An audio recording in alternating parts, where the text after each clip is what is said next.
Hello, my dear viewers. Myself Anwar Hussain Barviya. Welcome you to my channel AHB Physics.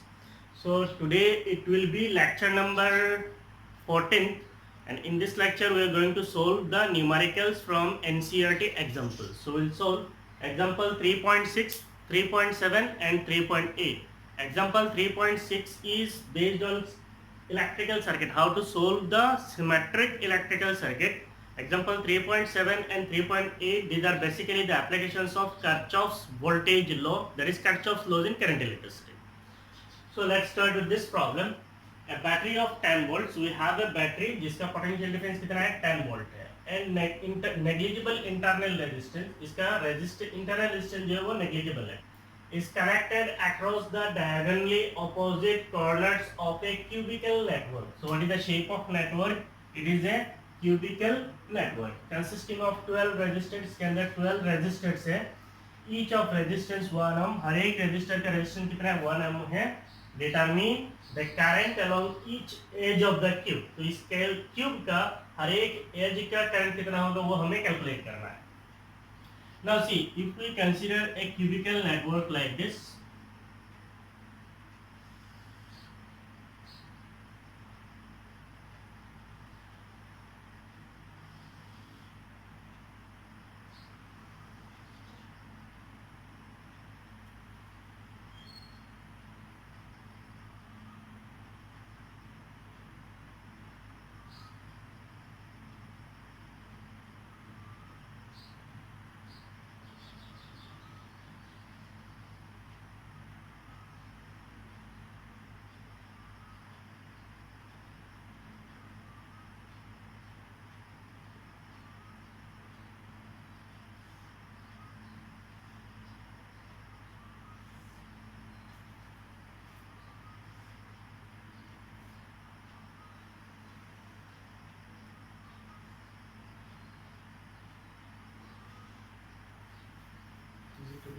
Cube. Okay, so इसके total कितने corners होगा? So there will be 1 2 3 4 5 6 7 8. So there are 8 corners. So what are the edges? So it will have 12 edges. हर एक as पे एक resistor connect करना है. से ये एक रेजिस्टर है, यहाँ पे एक रेजिस्टर है, यहाँ पे एक रेजिस्टर है,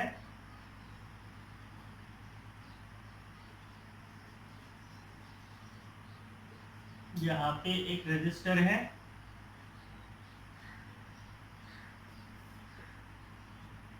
यहाँ पे एक रेजिस्टर है, यहाँ पे एक रेजिस्टर है,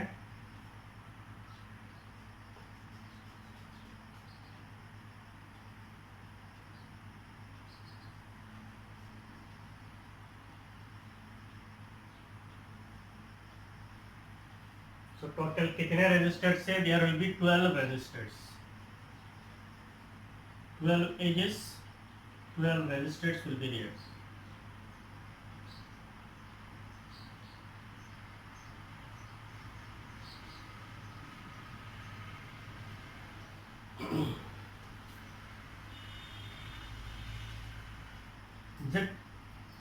तो ये हो गया क्यूबिकल नेटवर्क. हर एक रेजिस्टेंस कितना है? 1 ओम है. So presently I am considering all this resistor as all this resistances are. तो ये आर जो है 1 ओम भी हो सकता है, 2 ओम भी हो सकता है. तो in general will solve say all the resistances are capital R. सारे रेजिस्टेंसेस कैपिटल आर है. हो गया. How many resistors are there? 12 resistors are there. The question is, a battery of 10 volt negligible internal resistance is connected across the diagonally opposite corners of a cubical network. तो diagonal opposite corners कौन कौन सा होगा? ये और ये क्या होगा? diagonal opposite होगा. ये और ये भी क्या होगा? आप ऐसे एज्यूम कीजिए, इसको ऐसे लेके आइए, तो ये और ये दोनों भी क्या होगा? diagonally opposite corners होगा. Now we consider that diagonally opposite corners पे अगर हम लोग एक बैटरी को लगाते हैं, so connecting this battery across the diagonally opposite corners, suppose the EMF of this battery is E and the EMF is given as 10 volt. So what is the EMF? The EMF is 10 volt.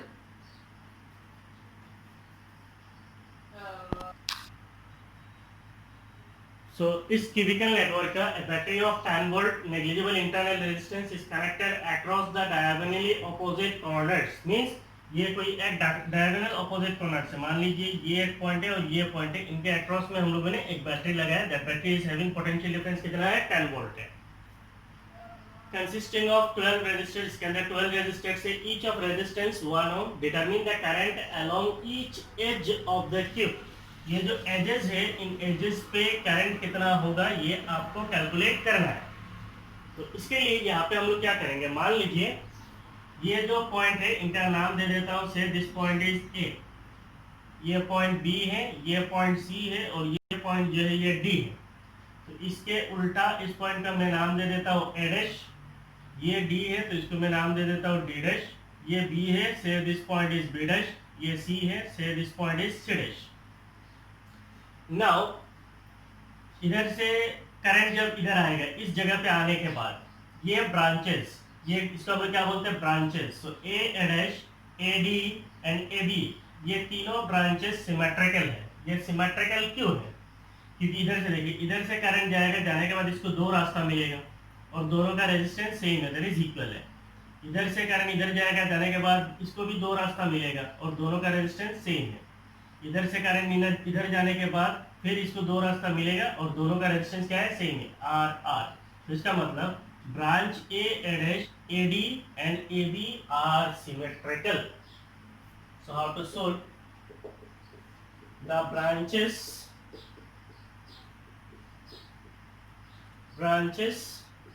A dash, AD and AB are symmetrical. These branches are symmetrical. क्या मतलब क्या है? The current through each branch is equal. The current through each branch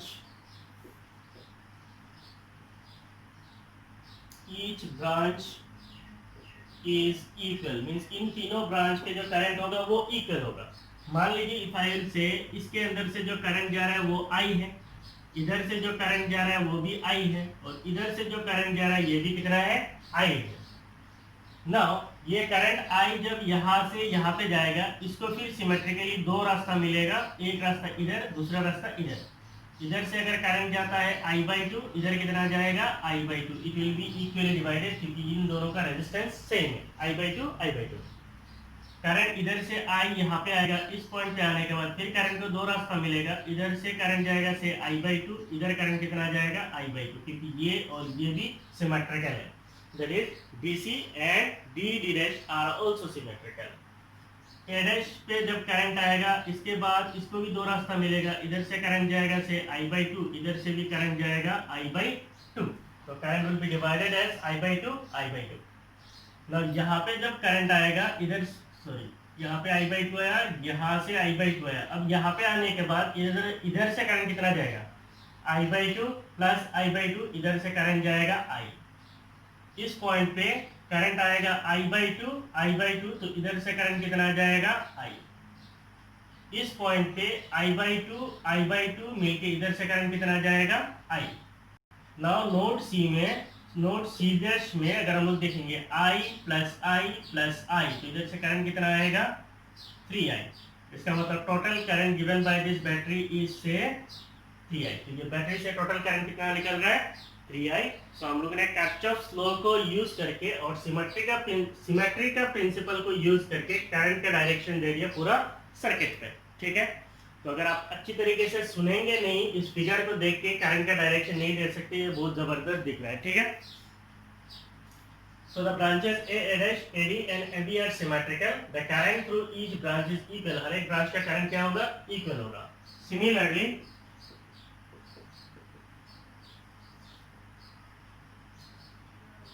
the incoming currents at, इनको हम लोग nodes भी बोल सकते हैं, कॉर्नर्स भी बोल सकते हैं. एट कॉर्नर्स तो अभी के लिए कोऑर्डिनेट्स बोलते हैं। एट कोऑर्डिनेट्स तो ए से ए डैश पे गया, तो इसका मतलब कोऑर्डिनेट कौन सा है, ए डैश। फिर ए से बी में गया, that is B, and A से बी में गया, so A dash D and B, the incoming current at coordinates A dash D and B are equally divided into the outgoing branches by symmetry। तो A dash पे जो current आएगा वो equally symmetrically divide होगा, D में जो current आएगा वो भी सिमेट्रिकली डिवाइड होगा, और बी में जो करंट आएगा वो भी क्या होगा, सिमेट्रिकली डिवाइड होगा। That is the incoming currents at coordinates A dash D and B are equally divided into the outgoing branches, that is I by 2 each। so that is हर एक current कितना है, I by 2 है। so now we have used the Kirchhoff's current law to give the current direction। यहाँ पे पहले लिख लीजिए।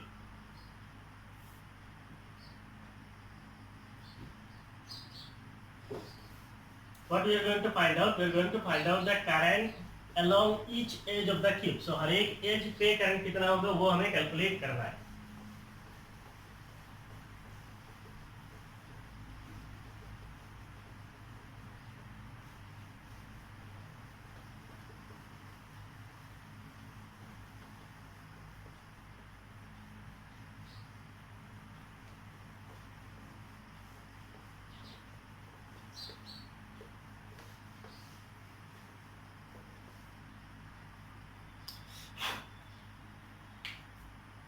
Now we'll apply KVL in loop. Applying KVL in loop. We are considering the loop A, B, C, C dash, cell, then A. So A, B, C, C dash, cell का EMF E, A, we have. So you are moving in the loop. कौन सा loop में जा रहे हैं? ए से लेके B, B से लेके सी, सी से लेके सी डैश, सी डैश से लेके फिर यहाँ, फिर ये सेल पे इस लूप को क्लोज करेंगे। ये ए है, ये बी है, ये सी है, ये सी डैश है, ये EMF E है। ठीक है। नाउ ए से लेके जब बी में जाएंगे तो what is the potential drop, हम लोग करंट का डायरेक्शन किधर होगा, ये इधर से आई है, इधर कितना है I/2, इधर कितना है I है, इधर करंट कितना है I है। ठीक है, इस सबका रेजिस्टेंस तो R है, द रेजिस्टेंसेस आर R। तो ये AB में पोटेंशियल ड्रॉप कितना होगा, what is potential drop, it is IR। So the current is I, resistance is R। Resistor के ऊपर ये मान लीजिए कोई एक रेजिस्टर है, रेजिस्टर के ऊपर अगर in the direction of current जाएंगे, हम किधर जा रहे हैं, करंट के डायरेक्शन में जा रहे हैं, तो करंट के डायरेक्शन में जाने से क्या होता है, नेगेटिव। B से लेके C करंट कितना है I/2, current is I/2, resistance कितना है R है। यहाँ पे भी हम लोग डायरेक्शन ऑफ करंट के साथ जा रहे हैं तो क्या होगा, माइनस। सी से लेके D current is I, resistance कितना है आर है, करंट के डायरेक्शन पे जाएंगे तो क्या होगा, माइनस। फिर आएंगे सेल पे, सेल पे जब नेगेटिव टू पॉजिटिव जाते हैं, ये नेगेटिव है, ये पॉजिटिव है, नेगेटिव टू पॉजिटिव जाते हैं तो क्या होता है, plus.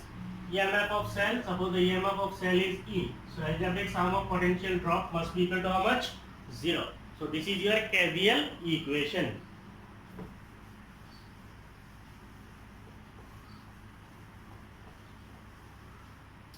Next, if we solve it, then we will get 2 minus 2 minus 3 minus 5. So it is minus 5 IR, minus 5 IR plus E is equal to 0. That means what is E? E will be equal to 5/2 IR, 5/2 IR. We got the EMF of cell. We know that this EMF is 10 volt. So we are finding in general expression the EMF is 5/2 IR. Now if we find out the equivalent resistance of the network, what will be the equivalent resistance? Equivalent resistance of the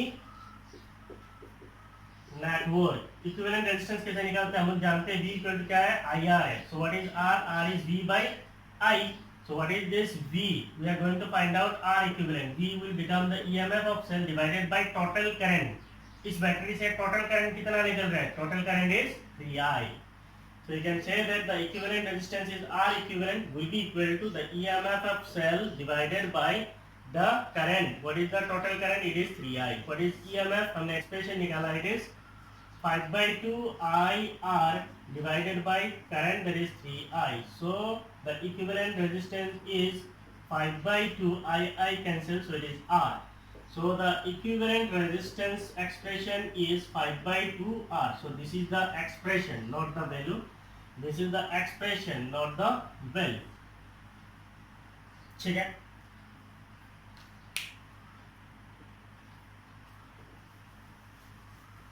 Now हमारा circuit पे R दिया हुआ है, across each edge the resistance is 1 ohm. So for resistance 1 ohm, for R equal to 1 ohm. तो अगर आपका मान लीजिए क्वेश्चन में 2 ओम देता है, 3 ओम देता है, 5 ओम देता है, किसी को भी लेके आप इस जनरल एक्सप्रेशन से क्या कर सकते हैं, सोल्व कर सकते हैं.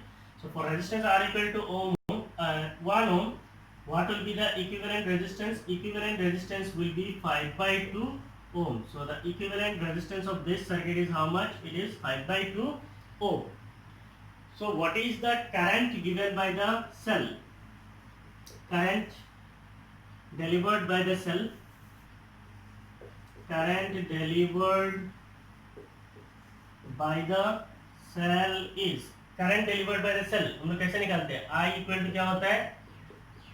V equal to IR. So I is V by R. So current is 3I. Total current is 3I. What is V? V is EMF. So the EMF of cell is E divided by R. R is equivalent resistance, that is R equivalent. EMF कितना है? EMF in question it is given as 10 volt divided by R equivalent. अभी हम लोगों ने calculate किया, it is 5 by 2. That means it is 20 by 5. 20 by 5. So it is how much? 10. कुछ तो wrong हुआ है. यहाँ पे गड़बड़ हुआ है. -2, 3, 5 minus 5 by 2, ये करेक्ट, 5 by 2 अगर करेक्ट है. Resistance R equivalent is E by 3I. इधर है, it is 5 by 6. 5 by 6 R है. So the equivalent resistance is 5 by 6 R. R equivalent is 5 by 6 ohm. Current delivered by the cell is IE by R. So it is 5 by 6. So it is 60 by 5. It is 60 by 5. So the current is how much? The total current is 12 ampere. That is the total current given by the battery is 12 ampere. पहले यहाँ तक लिख लीजिए.